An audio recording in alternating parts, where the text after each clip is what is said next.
Welcome back to the Great Detour. I just got off recording with Risa August, and it's another really inspirational story, and I can't wait for you guys to listen in.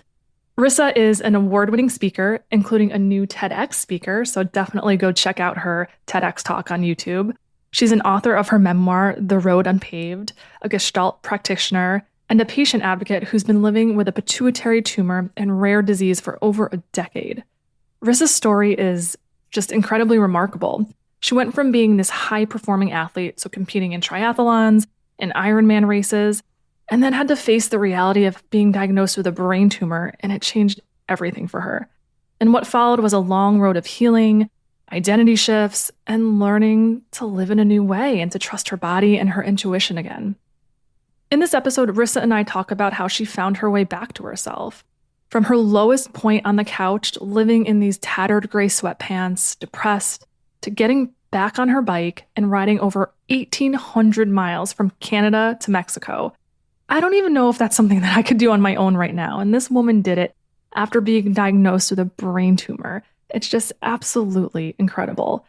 We talk about perfectionism, resilience, self-advocacy, and what it really means to live a full, meaningful life after everything changes and you feel like you don't have control anymore.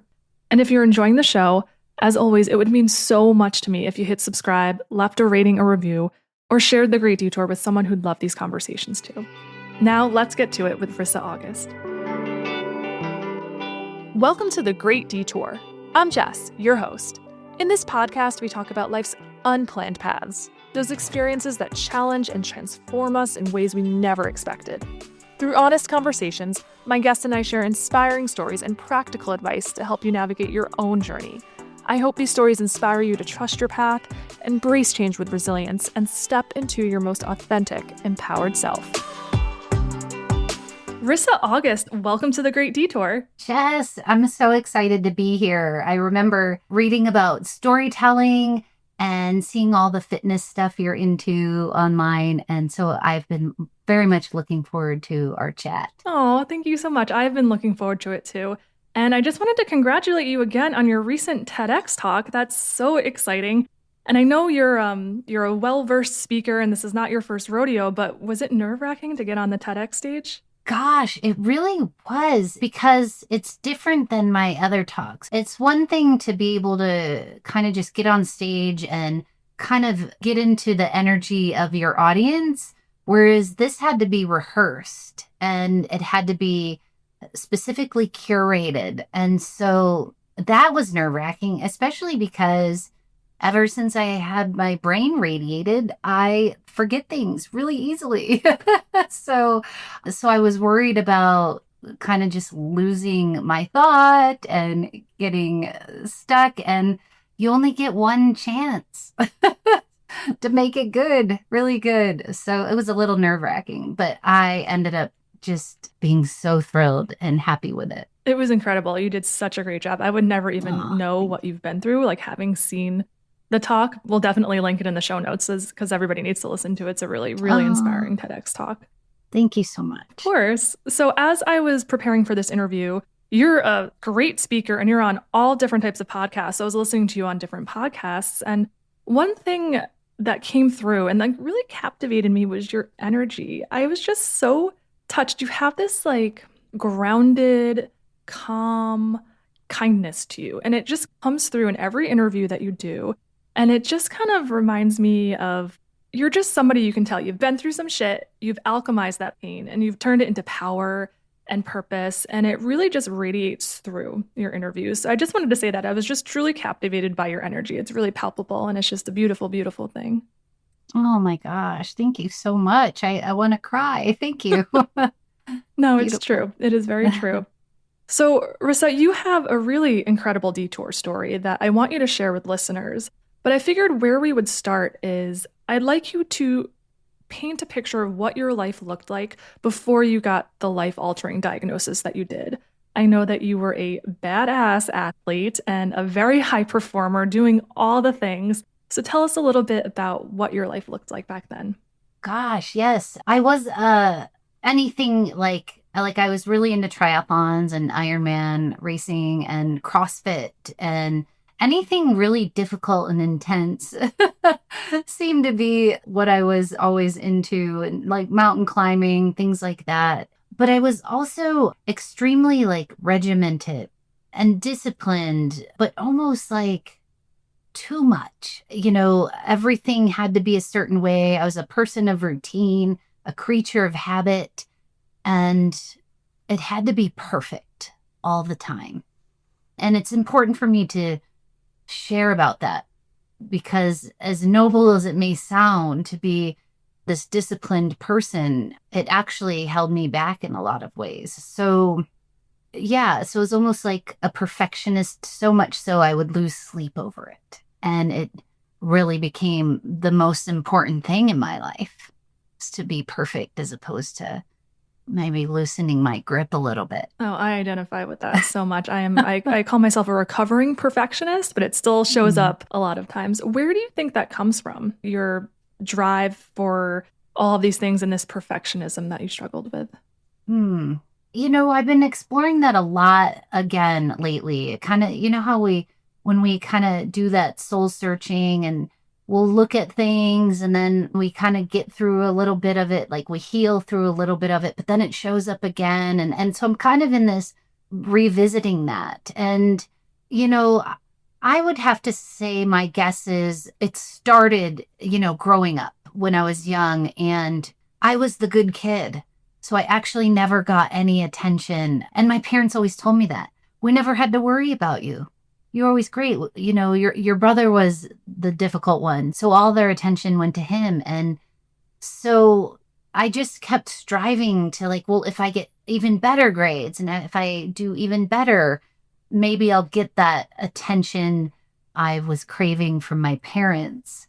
And so it's interesting that you asked me that question because this is really up for me right now. I'm kind of like, what am I chasing? Like, what am I after? Like, why do I have this need for acknowledgement and affirmation, from external sources as opposed to, when can I just say it's enough and be happy with that? I think it's something that we all struggle with. I certainly do as well, but I really identify with everything that you were saying. I was the same way as a kid, just like the quote unquote good girl. And I was a very compliant child, and you didn't have to worry about me, very self sufficient. But I think I used achievement and ambition as a way to source attention, love. And then you learn those lessons when you're a kid like, oh, I can get love if I perform, I can get love if I achieve, and that makes me worthy and that makes me valuable. And then you form these belief systems and these narratives that you carry through adulthood. And then you realize like, holy crap, this isn't serving me anymore. And I'm like running myself to the ground, exhausted. And I think a lot of high achieving, ambitious women do that and find themselves in that same spot. And I also love what you said about you revisiting these things. Oh my gosh, girl, like, isn't that the thing? Like, I feel like I thought I conquered so many things, and then another situation will come up and I'll have to revisit that lesson or that wound. And it's a journey. I don't think it's something we ever fully master. And you just have to come back to it time and time again and give yourself grace when you do. Cause sometimes I'm like, oh my gosh, I thought I overcame this. What's going on? Yes. Yes. Yes. Yes. Yes. So you're doing these triathlons. And what exactly is an Ironman for those who are listening and aren't familiar? It is a very like intense race. Yes, it's a very long race. So it's a 2.4-mile swim and a 112-mile bike and a marathon run. And Wait, there's a marathon at the end? Yes. Oh my God. That's just for fun. Just for fun. And you pay for this. You pay to sign up and pay for this. Yeah. So it's, you have 17 hours to complete the race, and the pro athletes are finishing in, half the time. But someone like me, it takes a very long time. It's an achievement just to complete a race like that, though. That's absolutely incredible. So you're doing these things. When did things start to shift for you? I'll say 2011. So I just finished an Ironman race and my friend was like, I'm doing this 500-mile bike ride around Oregon. Do you want to go? And I was like, yes. So I signed up with her. And I just remember starting to notice things like I couldn't recover and it felt really hard. And I was putting on a lot of weight. And and I could never get enough food or enough water. There was just strange things happening, but I kept thinking, okay, I must be doing something wrong but I started to see a doctor about it because there were signs pointing to my thyroid, and I kept being told, no, your blood work's fine. You're an athlete, you're fine. And so fast forward 7 years after that, I just continued on. I continued on with CrossFit and doing all these fun, difficult things. But my body continued to change and I couldn't explain it, but I kept being told I was fine. And so fast forward 7 years later, I just had these inescapable headaches. They were so severe. I would like sleep propped up against the wall, against my bed, and I'd get maybe 2 hours of sleep a night. They were really severe. And I live at a higher altitude in Colorado. So I thought, okay, I'm not drinking enough water. It's really dry here. My doctor was like, you're overtraining. And I said, something feels off. And Your gut knows. Your gut yeah. always knows. And I said, can we order an MRI? And she said, no, I don't think you need one. And I said, well, but there's really weird things. I'm having these weird bone spurs around my body. I have one on the side of my head. And she's like, yeah, that's kind of weird, but I'm not worried. And there was something in me that day. And I'm not a religious person, but I'm becoming more spiritual as I age. And there must have been some kind of divine voice because I just said, order me the MRI. And she did. And a week later, we found this massive tumor crammed at the base of my brain. And that's when my life would never be the same. Oh my again. gosh. And so what did it feel like when you got that result back and what exactly was the diagnosis? So I had what's called a macroadenoma, which is a very large tumor at the base of my brain on the pituitary gland. So it's a pituitary tumor. And when you mess with the pituitary, it messes with the rest of your body. And so this tumor is causing a disease called acromegaly, which essentially destroys the body over time. But it basically tells your pituitary to keep the body growing. So, when we're young and we just naturally grow and we grow into ourselves, this tumor is telling my body to continue to grow. And so with that comes bones growing. So bone spurs, my body keeps growing, tissues keep growing, organs grow, everything grows. It's like, I don't know, taking excessive amounts of steroids. And eventually it's damaging and destructive. And well, it's destructive now, not even. So to get to your question, in the moment, I was like, it was validation, like pure validation. You I was knew. like, I effing knew it. And so it was like this relief. I also didn't know what I was in for. So I was like, okay, let's just get this done so I can get back to my life. But I was also really angry with the doctor who wasn't listening Understandable. to me for 7 years. And, I came to learn that had I had earlier diagnosis, I might have had a much different outlook or a trajectory, I should say, in my life. And so there was a mix of emotions, but most of it was validation. That was the one that just felt so good. Like I even get emotional thinking about it. Yeah, you learned that you can trust yourself. Yeah. Do you ever doubt yourself after that? Yes, I still do. That's still a work in progress. Still a work in progress. But I feel like hindsight's always 2020, and I've had enough experiences in my life now where I didn't trust my gut, and then I got burned afterwards, and I was like, I knew it. That now, like when I feel it, especially like when I feel certain things in my body, I'm just like, I just trust it. I just try to move forward. And of course, I have my moments where I still question it, but I'm in a season of my life where I'm like, I've not followed my gut enough times where now when I get that ping, I'm like, I just follow it because I do believe that we all have an inner compass and an inner knowing and a sixth sense. And so when you feel something is off, it's off. And I love that you really advocated for yourself and were like, order the MRI. Like we need to get to the bottom of it. Was the doctor apologetic at all or was it just business as usual? So the doctor, when we found this tumor, sent me a 1-sentence email that said, you have an enlarged pituitary, go see an endocrinologist. And first of all, I didn't even know what an endocrinologist was. And I was like, but what does an enlarged pituitary mean? Like, I didn't know anything. But that was the last communication we had. And I really, like I said, I really was so angry. Like, I wanted to send her the meanest, nastiest email I could. And then a friend I met kind of helped me through that and said, you know what? We need to advocate for ourselves, but we're going to get these people on our team if we're kinder than if we're fighting with them. So I let that go. But it comes up again every now and then. I'm like, should I connect? And No, it's very understandable. And I think there must have been some grieving too of, what happened to you and the loss of control and how you said like it had been happening for so many years and like, I've had you addressed it sooner. But I also think there's just like a level of acceptance that this is where you are now and you can't change it. And yeah, what is going back and trying to, shake the doctor and say, don't you understand the pain you caused me? Like, is that more beneficial or actually like doing the advocacy work that you're doing to press forward and help other people in the process? So I love that mindset that you have. yeah. Is this something that ran in your family or is it just like it just happened on its own? No one in my family that I'm aware of has had it. I did have like a psychic reading once where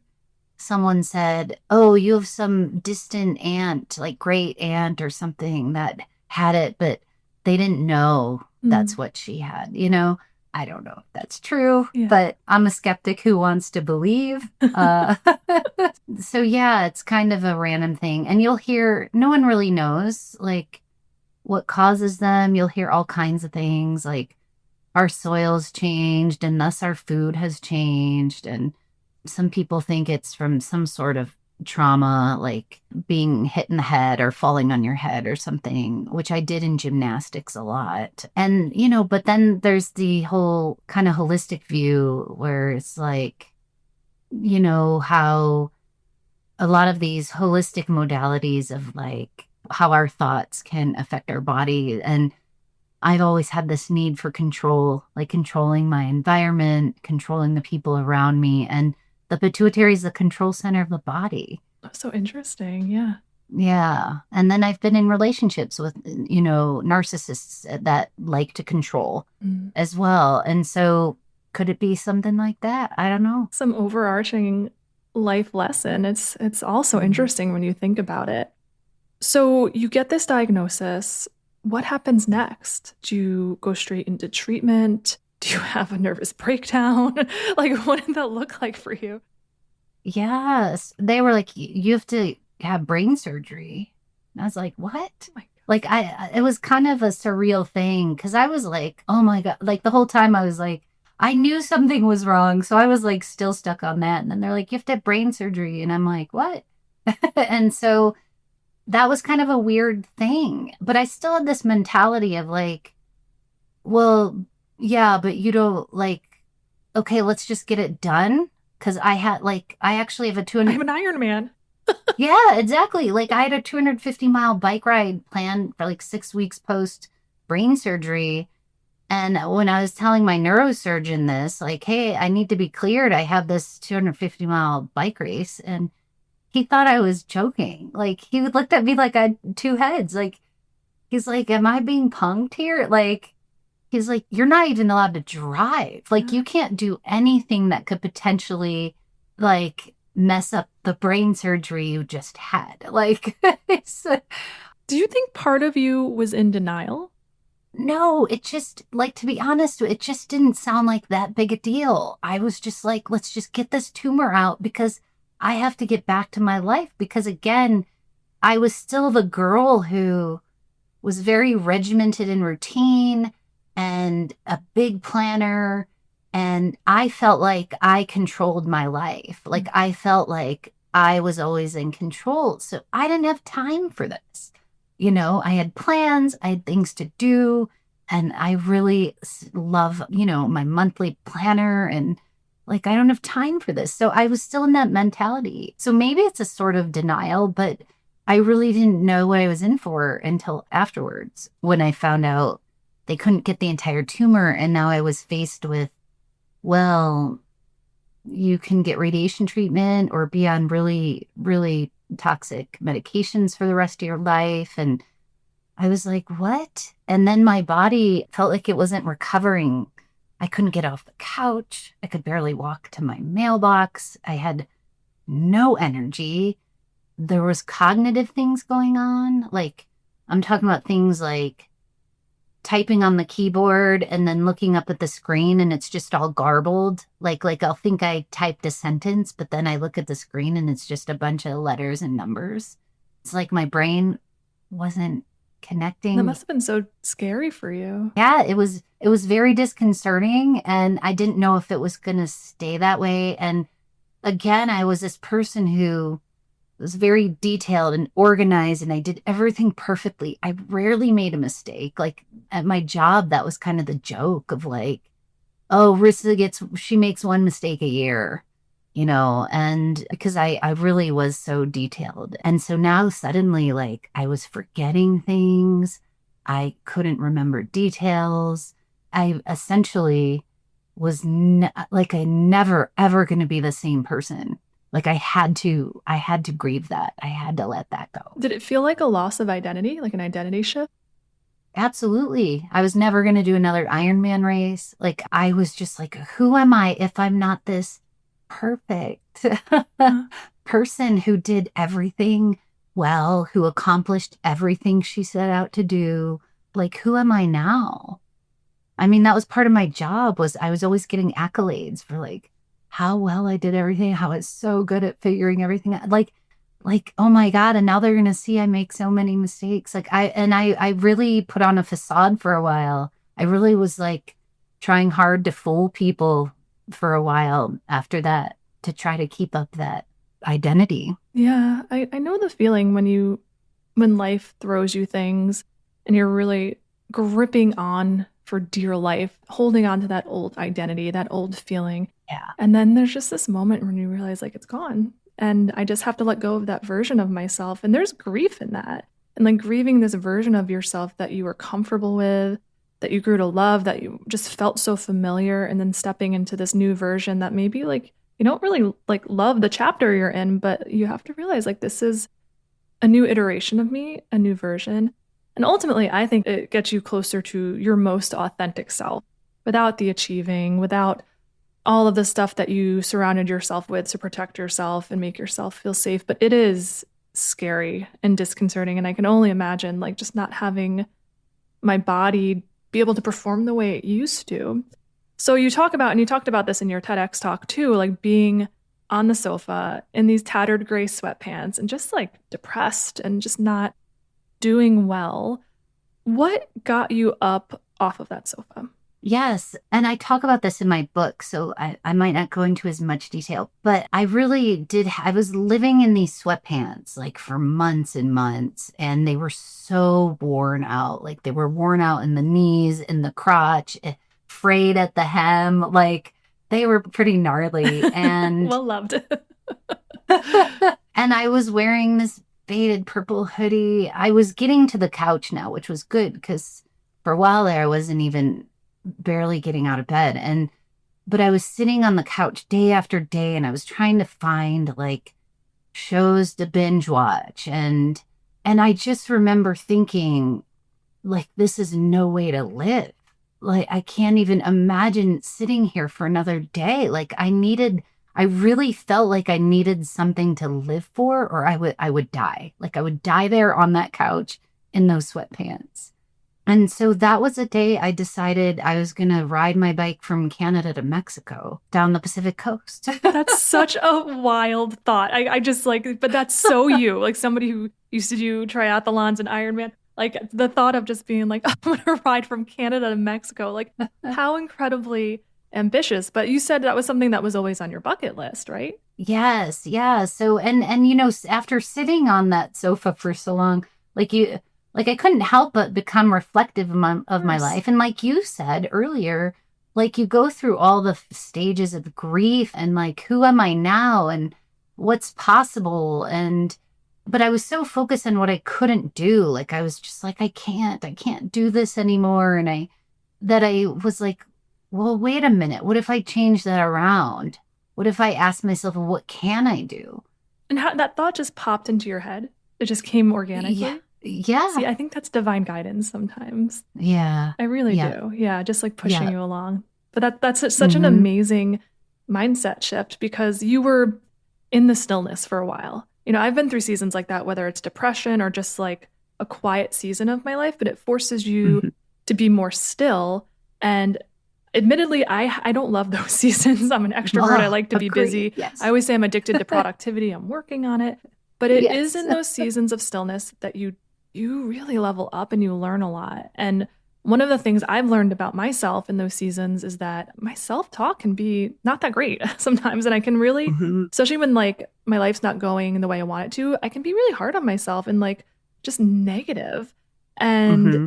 in a recent chapter of mine, yeah, that was something that came through for me was like, I really need to clean up my self-talk and I really need to have a more Mm. positive outlook.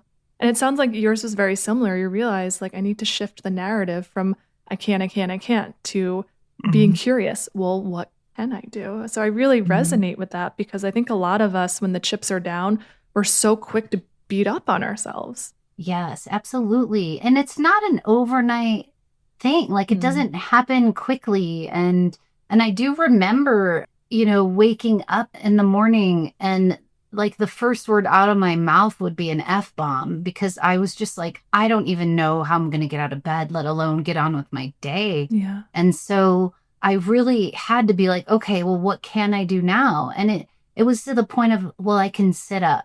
Okay, I can swing my legs over to the side of the bed. Okay, I can brush my teeth. And I had to simplify it that much, to finally start making progress. And yeah, so. I imagine that must have been so humbling going from running Ironmans to, having brushing your teeth and putting your feet down on the side of the bed being an accomplishment for you. Like it almost feels like this fall from grace. So it takes a lot of strength to like keep moving when you've been at this high point and now you're at such a low point. Oh gosh, it felt like punishment. It felt like Mm, I was being punished. yeah, And again, but I had to learn to shift my mindset because now you talk to me and I'm like, that's the best thing that ever happened to me. I love So, that. It's beautiful. yeah. That's Yeah. beautiful. So you pull out your bucket list and you're like, I'm gonna do this ride. Hmm. So, how did you get to that point and like how did you prepare yourself and what was that like for you? Yeah. Wow. Well, I had 14 months to figure out how I was going to make that happen. And again, here I am on the couch. It's been like 6 months and I'm still on the couch in those sweatpants and couldn't even get my dogs out for a walk. And so again, I had to take small bites. It took me months to get back, even on my bike for like 5 minutes at a time. But I knew I had to get off that couch. Like I knew that's where it had to start. And so I actually started painting.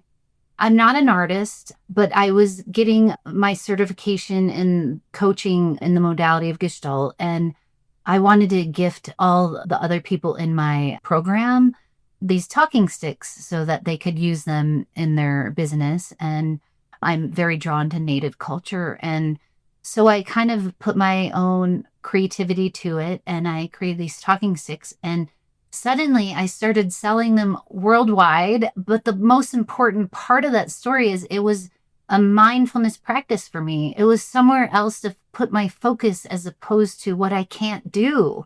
And the painting was so therapeutic and such a gift to give them to people and them to like just, treasure them. And then eventually I was riding on my bike for 5 minutes indoors. And then I think my first ride on the road was 8 miles. And you're talking to someone who used to ride 65 miles a day for fun. So, but I had to start, mile by mile and step by step. How did you stay consistent? Did you ever feel like giving up when you were doing that? Were you frustrated that you can only do, to me, 8 miles is a lot, but for you, like, did you ever feel like giving up in that process? I had doubt that I would ever get back to the fitness level that I had used to be. I was determined to, but I had definitely had doubt that I ever would. Mm. And it's true. I never have, but I still had to keep asking myself, well, what can I do? Yeah. So it might not be 65 miles a day, it might be a lot less than that. It might be biking for 5 minutes in my basement. I don't know. But, it also forced me to be more present. Well, what can I do right now? Mhm. Because tomorrow I might be in a much different place. But like, what can I do right now? So here's the thing. I know what it feels like to set a goal and achieve it. And so as long as I stayed focused on that goal, like I knew what it would get me, like I knew the payoff. So I can't say that I ever wanted to quit, Mm. but I'm also not saying, oh, it was all rainbows and unicorns, super easy. It certainly wasn't. Yeah, it's a step-by-step process. And there's anything I've learned in my own life journey and healing journey is that there are stepping stones. Like after I got divorced, I naively thought like, okay, I did the work. I'm just going to find my Prince Charming, my soulmate. And no, I've had like several relationships since then. And just like, it's always like everyone, I feel like I've had more learnings and grown more into myself. And I think healing is a process and in all different regards, whether it's like emotional, mental, or physical healing. It's like we can't just jump from this point to the end destination. And to be honest, I don't know if there ever is an end destination. I think sometimes the journey is the destination. So, Mm-hmm. but I love that mantra of like Ken. And I know you use it all the time with your clients and just like shifting the focus to like, what can you do and having a more positive mindset. And that eventually like took you through that bike ride, right? Oh, yeah. Oh, yeah. That certainly wasn't an easy task. And I had my doubts along the way as well. But before I knew it, yeah, I was standing at the Canadian and US border and again faced with challenges along the way, like really crappy weather and kind of mishaps with my very expensive and complex medications that I had to be on. And then the uncertainty of, I don't think I've ever in my life ridden for 41 days straight, 55 to 75 miles a day, let alone post surgery and my body not operating the way it used to. So, but every morning some mornings was, okay, I can get out of my sleeping bag and get some warm clothes on. Okay, I can get out of this tent and roll it up and get it packed. Okay, get myself food. Like some mornings it was step by step, but I just knew I had to get to the saddle. I had to get to my bike and get in the saddle and start pedaling again. And before I knew it, 1,845 miles later, I was at the Mexican border. So That's I mean, it's an incredible achievement in and of itself, but especially after everything you've been through. What did it feel like at the end of that when you hit the finish line? it didn't feel the way I thought it would. Interesting. Tell me. I think to me, it was like, I think I was planning to go on that trip. And again, I don't want to give too much away because this is all in my book. But I think I went into the ride thinking it was going to be this epic soul healing journey and I would come out with the answers I needed Yeah. because I was also facing a divorce. And Girl, you were in it. All the things. Oh my it's God. right, yes. And that was blindsiding. And, just the emotions around Oh that. yeah. Been there. Like you said, a lot of times we're going along thinking we do this work and then whammo. And so I just thought I'd have all these answers and I would just feel like I know how to go forward. And I didn't. I didn't at all. I knew I had a lot of hard things ahead of me and I knew that the road goes on and I was still going to face difficulties, but so there was part of me that would have just like stayed on the road forever so I didn't have to face those Mm. things. And I also see, like you said, there was so much learning and growth in that journey. And there were hard days and wonderful days. And the road doesn't end, it keeps going. And so, but how am I going to respond? And that's where I love the name of your show.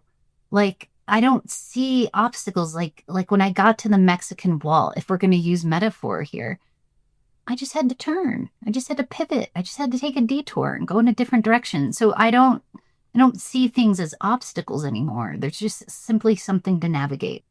And there's always a detour, right?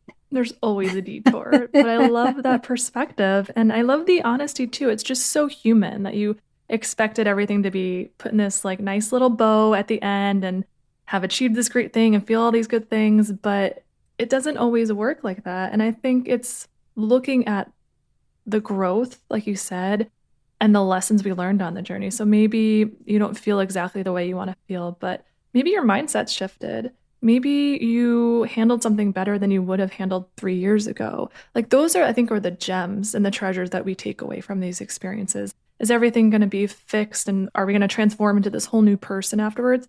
No, we're still going to have our problems. Life's still going to throw shit at us. Like it's still going to be really hard. But yeah, I try to look at like those unseen things, those intangible things, the growth, the feeling safe in myself, where maybe a few years ago I would outsource validation or things like, oh no, I can give myself my own security. I can be proud Mhm. of myself. And I think those are such huge wins. And we're so quick to like not acknowledge those things. But I love your response and just being so honest about that. Oh, yeah. Yeah. Thank you. Of course. So what does life look like for you today? And are there any things on your bucket list that you still want to check off? There are, and I continue to do that. Well, I still live with my disease every day, and I'm facing the kind of the progression of that, and some other medical things are popping up. And so, I don't see that as I feel like I now have the tools to deal with it. Like it's more like okay, well, this is my opportunity to like live my life, the best it can be. And so, what do I want to do right now? What can I do right now? And I continue to check things off. Like, I rode my bike across northern Spain last year on the Camino de Santiago, and I can't physically hike that far anymore. So, but I rode my bike and I finished the screenplay for my book, which I never thought I would do. And I never want to do again, another screenplay.